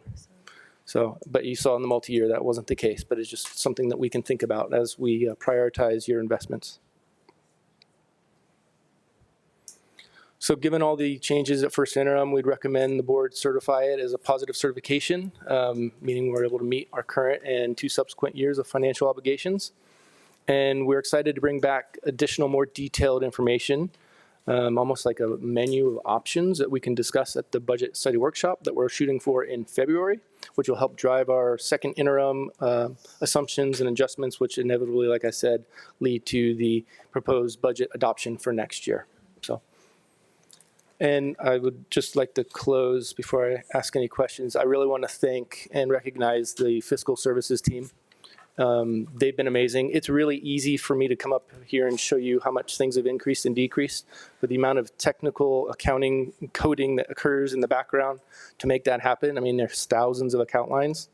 They really do all the hard work. So I just get to present it on their behalf. So thank you. Great. Thank you so much. Does anyone have any questions, comments? Trustee Wygant? Yeah, just one general. So if I'm looking at this right, just like a summary of the reason that, say, we are in the Reddit and are unrestricted, it's mostly because of the, you would say, our expenditures that we had over the summer, or with our construction, things like that. Yeah, it was definitely, you could tell it was definitely planned. And there were a lot of service costs over the summer. But in addition to that, that's why I mentioned at the beginning, the benefits cost, as we saw where everyone kind of finalized where they landed this year, at least within the first 3 months. We had more positions filled than maybe were anticipated. So that drove up some salary costs. But more importantly, our benefit costs have increased since then as well. Okay. Yeah. Got it. Thank you. Trustee Anderson? Thank you. Relatedly, on the expenditure adjustments page, under the services and operating section, I noticed that the adopted amount versus the first interim is about 7,000 or 7 million higher. And it looks like that's under professional consulting services, including things like utility costs, outsourcing transportation, software fees, etc. But I was just wondering, it looked like we've only used 8 million of that. So do we anticipate, like, is that a big hit in the spring, or is that why is that number higher when it's so much lower just after the Yeah, I think we're just analyzing based on the trend at that point. And I think if you want to look back at like the SACS documents, it's important to look at the unrestricted and restricted combined. Mm-hmm. If you were just to look at the unrestricted for services, for example, they look very similar, almost identical. But going forward, we can only base it off, we have such a limited window, especially with utility cost. And we know with transportation right now, there's been a lot of athletics. So that's driven a real increase, at least in the immediate term, of these costs that we just have to forecast forward. So a lot of that will change. That's one thing we know for certain is this will not be the same information that you see at second interim. We're just hoping to give you kind of a trend analysis of what you may be able to expect. Thank you. I was wondering too, I noticed a change in format to a different version, because you're newer to our district. And I was wondering particularly for this section, the previous version also didn't really include what is kind of the breakdown within that services and operating section. And I was just wondering if there's a way perhaps for the budget study session, if that can be broken down more, just so we can see as a board, that's not 80% consulting fees. It is utility costs. It are things that we're using for operating rather than special services. You have read my mind. Yes, you will definitely see that in the study session. Awesome. Thank you. And then I was wondering about if you could explain about the cash flow requirements on the multi-year projection page, where this year we have 27 million and then 27, 28, it's 45. What is the significant increase kind of reflecting, or why is that number so much higher? Yeah, and I really appreciate that question. Thank you for asking it. That line item in your ending fund balance can be called many number of things. In some places it's called your assigned. And even though it's called assigned, it really it would be assigned for board goals and priorities, or in the past we had assigned it for COVID response fund. But essentially it is funding in your ending fund balance that has not yet been assigned to any specific expenditure. So it stays in your fund balance. So for us, it was really important, and I got some history on it because I've seen it called different things in different places. But we do, especially as a community funded district, have to really pay attention to our cash flow. And this time of year is very important to us because we don't get our first big property tax revenue until December, sometimes beginning of January. And so it becomes tough. And there's a lot of people, we pay a lot of people on payroll, and you do not want to miss a payroll. That's the biggest issue you can have. You can ask probably San Francisco Unified about that. So, Thank you so much. I'm really looking forward to our budget study session. Great. Trustee Crane? Yeah. Jeff, thank you for this report. It's very, it's always fun to kind of look at the financials. Do we still have ESSER funds that we haven't spent yet, to your knowledge? No, all of those funds are gone. Now, we have received some new grants. The one grant that we haven't fully spent out, but we are planning on for this year, is the Arts Music Discretionary Block Grant that was from a couple of years ago. But there's plans in place for that. And then there's a new discretionary grant we're working on right now. Okay, and then what is the overall macro look at the state financial projections as we look into this budget, including the discretionary block grants that you mentioned? Yeah, the state outlook is not great right now. We've entered some tough years, with the tougher years expected to be next year and the following. But that said, the state's made significant investments to a lot of programs that are really tough to pull back on. I think the bigger concern right now for us is the uncertainty still with the federal government funding and the uncertainty in that. We know that this year those title funds have been allocated and are safe, but next year they're still in compromise right now. So that's what we're paying a lot of attention to. Now, for us, it doesn't equate to a lot of money, but it's still significant enough we need to be tracking. And so that'll be part of our budget discussion as well.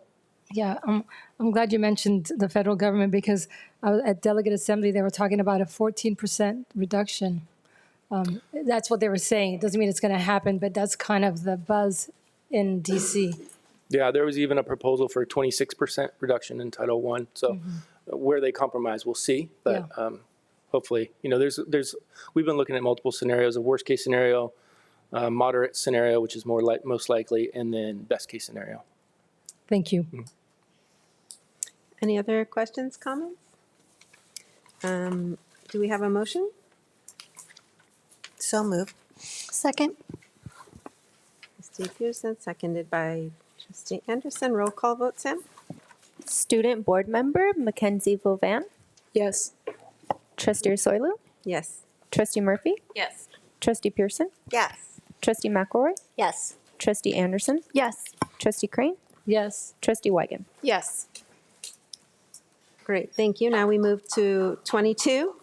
Good job, Jeff. Item 22, the resolution adoption calendar. 22A, adopt resolution 321225, authorization of signatures for the Newport-Mesa Unified School District Workers' Comp account for Farmers and Merchants Bank. Again, Mr. Dixon, sorry you just sat down. It's okay. Thank you. This is an easy one. This is just updating my name onto the list of authorized signers for administering our workers' comp payments through Farmers and Merchants Bank, added with Dr. Smith, replacing the former Jeff. That sounds shockingly simple. Do we have a motion to approve or any questions? I will approve that simple motion. Questions? I just wanted to make a comment. While I'm excited that we're adding you, I also wanted to say thank you to you and to our risk management team for going through all of our past workers' compensation claims that had been sitting for a very long time, particularly for some of our staff who have been waiting for some of those payments. I really appreciate the dedication and bringing forward a lot of those and resolving them. So thank you very much. Thank you. Okay, do we have a motion to approve? So moved. So first is by I can second it. Trustee Anderson and Crane. Second, and roll call vote? Trustee Soilu, Yes. Trustee Murphy, Yes. Trustee Pearson, Yes. Trustee McElroy, Yes. Trustee Anderson, Yes. Trustee Crane, Yes. Trustee Weigand. Yes. Great. And with that, we move to item 23, informal reports. Superintendent? Last week, I had the great fortune of attending the California School Boards Association conference with 7 of my closest friends. I feel bad for Trustee McElroy because she had to sit with me an extra day. We spent Tuesday in the new trustee orientation. I'm sure it was riveting. I thoroughly enjoyed it. And I wanted to call out from that one of the sessions. We were asked by the School Board Association to present on the work that our special education department has been doing to really evaluate how best to serve our students and the honest approach that we took therein. And I want to mention this because some years ago it was coming up from staff and parents that they would like for us to look at this. And so the board committed us to do this work. And we've done that since that day through a task force and then this partnership with the California Collaborative for Educational Excellence. Dr. Jocham, Trustee Pearson were on the panel. It was at the end of the day. Now, for you in the audience, you're thinking, "Wow, no big deal. What's that? What's the problem with that?" Because we were the only thing in between all the attendees and happy hour. At the end of the day, packed room. And someone stood up and said, "This is the one session I've been to that's worth staying for." And people, round of applause.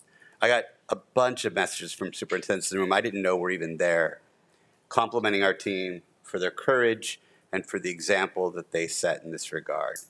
So on the one hand, great job in your presentation.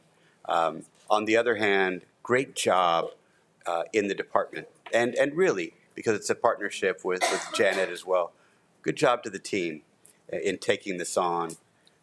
We're not there yet, and we never will be, because we always want to be better. But we're doing well, and you did great on that panel, both of you. I told President Osoilo I was going to do this, so I'm not going off script like some people like to do. I just want to compliment Krista Wygand.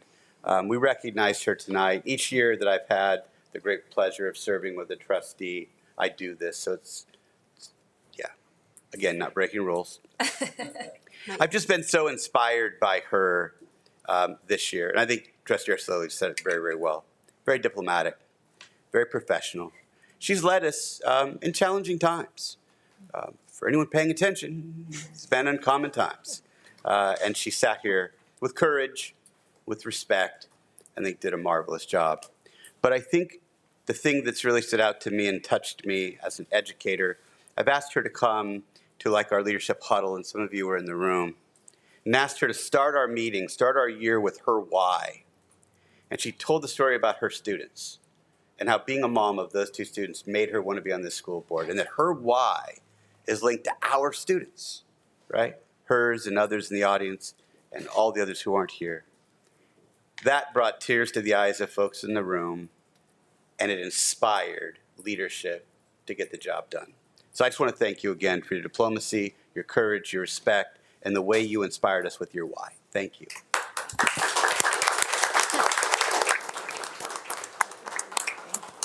Thank you. I had it ready for you.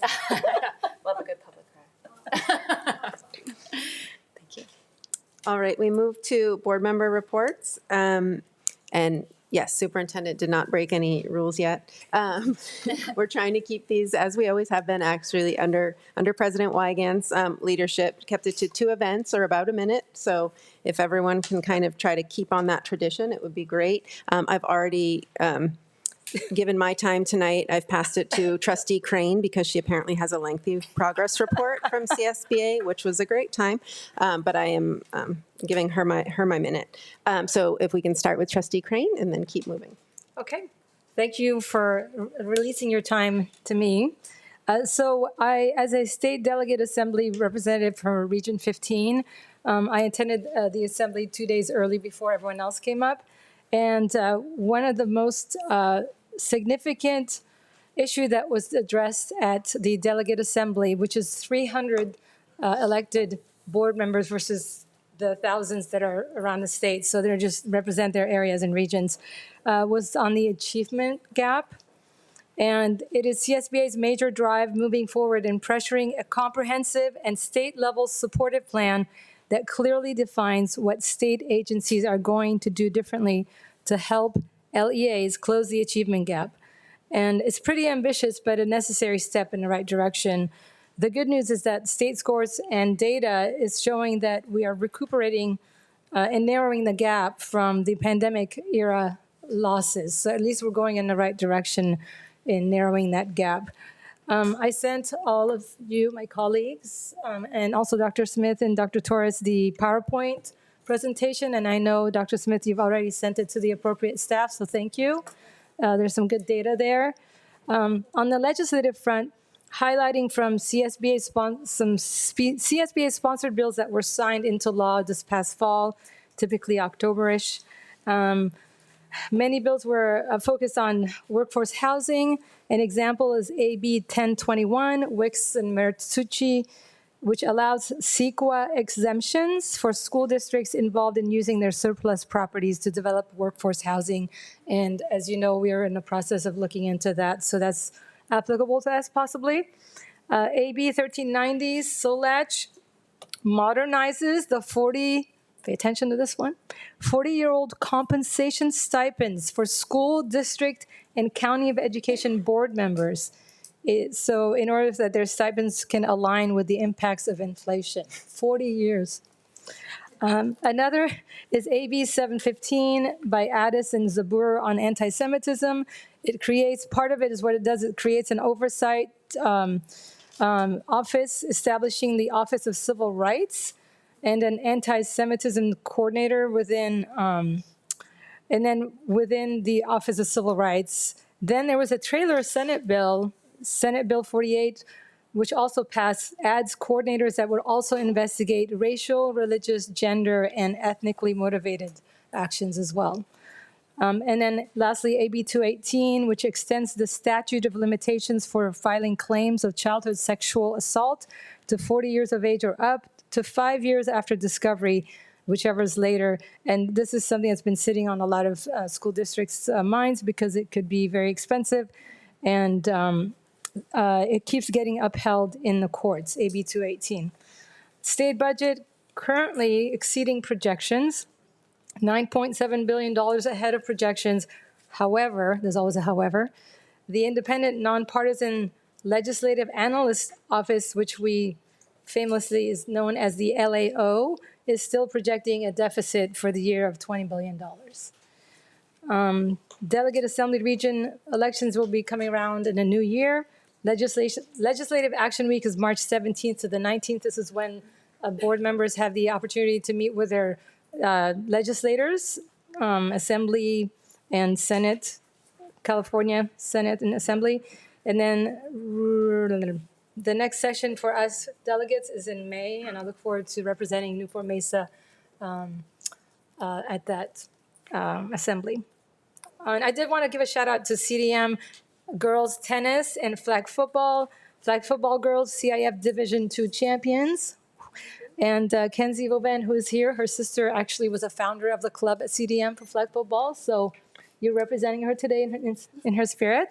And then that tennis won the Division I championship and the regional championships and went on to state and came in second in the state. So I'm hoping that I'm sure that we'll be recognizing them soon. So go Sea Kings. Thank you. And congratulations, Dr. Osolu, on your appointment. Thank you. So that was a good 5 minutes. All right, next up is Trustee Anderson, because I want to go this way so that we can end with Trustee Wygand and her comments.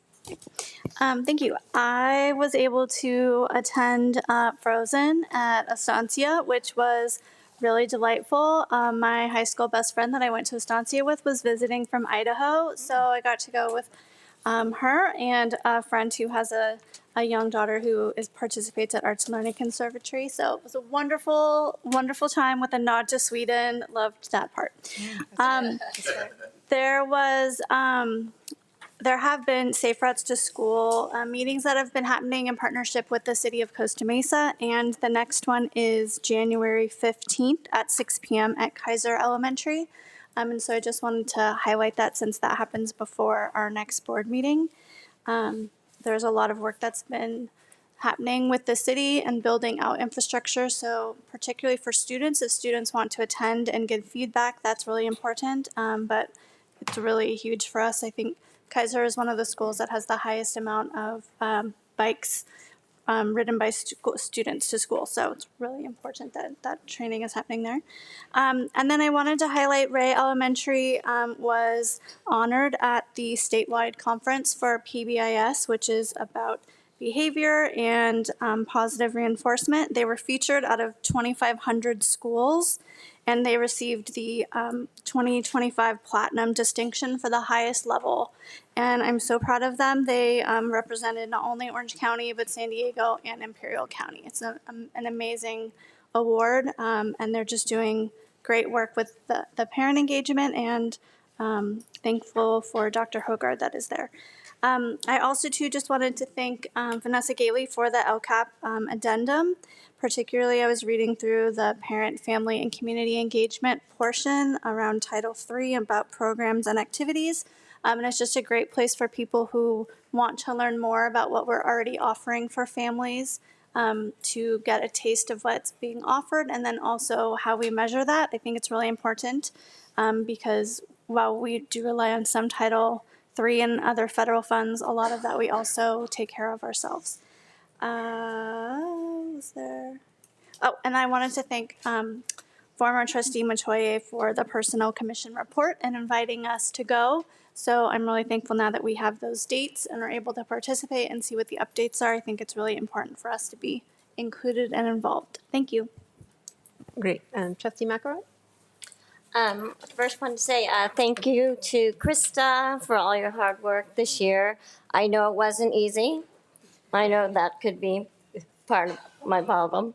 And you did it with grace and professionalism, and I wanted to thank you for your guidance.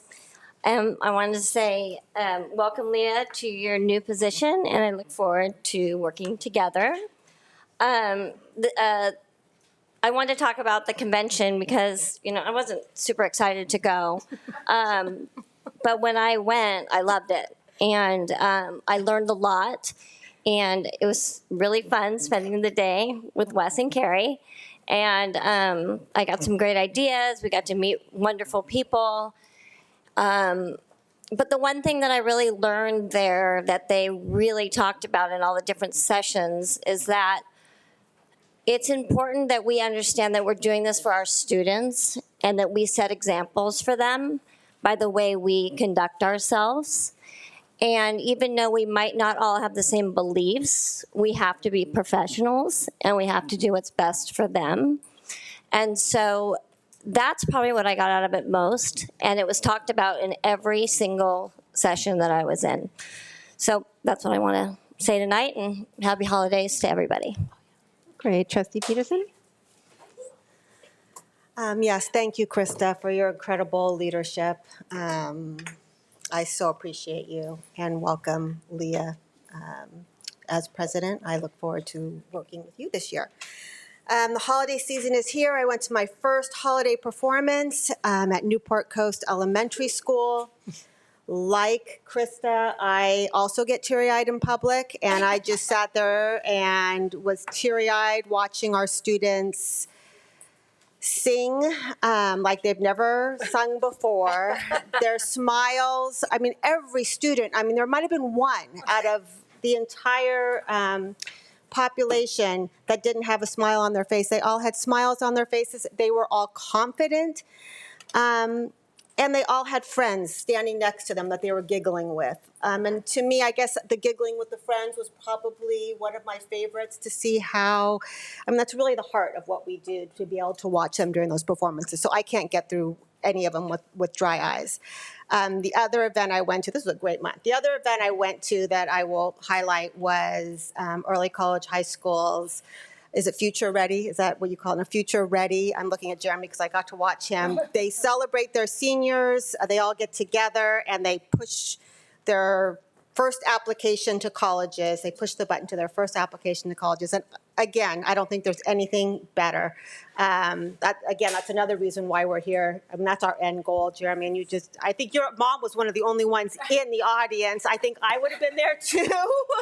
So I enjoyed meeting her. And again, great job. And Trustee Murphy? Well, yes, congratulations, Dr. Soilu.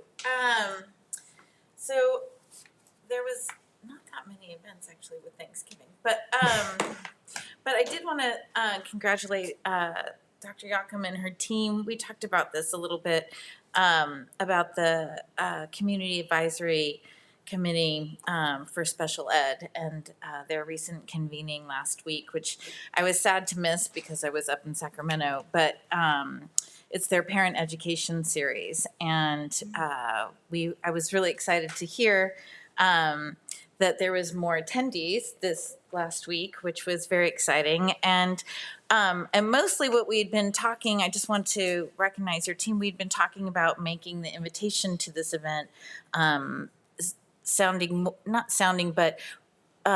having all of our parents realize that these educational series can benefit all of us. I think think I talked about this last time. The one a couple months ago was on behavior and discipline, and I remember sitting there thinking, this doesn't just apply to the parents of special needs kids. This applies to all of us with children. So it was so great to hear that that the group attending is expanding. So I'm hoping that we can continue that work, and so thank you for that. And I will just continue to plug away at recording the session and being able to send that out and/or recording Zoom. I know nobody likes that, but it's very helpful for all of us who can't be there at the actual meeting. So thank you again. Great. Trustee Weigand? Thank you. Yes, well, thank you guys for all those kind accolades. It has been a great year. I'm definitely not I feel not the most natural leader. I like to just sit back and have fun with you ladies. But it was definitely the right time in my life to lead you all and to go through some tough times. I mean, there's always going to be tough times on the school board, but I just kept focused on my why, which thank you, Dr. Smith, for letting me explain that to everyone. And I do love a public cry, but I'm going to try not to today. But I also want to say thank you to Dr. Smith. I mean, when you're the president, you have spent a lot of time with the superintendent, and I learned so much about leadership from you. And I learned so much about just being a good human. So thank you. Okay. And when I talked about leading with, I tried to lead with fairness and try to model the behaviors that I would expect. But more importantly, I also wanted to be a leader that I would want to work for and have led and be led by, I should say. And I think I talked a little bit about ensemble, but I think I want to talk about the cabinet here. You guys you've done such an amazing job, and you continue to do such an amazing job for our students. So when we're up there making decisions, we know that they've been vetted, and your recommendations are definitely something that we take to heart. So I want to say thank you so much for all your hard work. Our district is really special. At CSEA, I kept going into different meetings and talking about, they were talking about CTE, AI, equity work. And I would sit there and I go, yeah, check. Realize that we're doing that work, and we've been doing that work, and we really excel at that work. And it's from the cabinet on down. Our teachers are phenomenal. Our families are great. And, I can't wait to see what this next generation of students that we're leading turn out to be. So with that, I just want to say thank you all for letting me lead. And it's going to be great. Leah, you're going to be great. It's going to be another great year. So thank you all, and happy holidays. Great. And with that, we adjourn at 7:59. Thank you.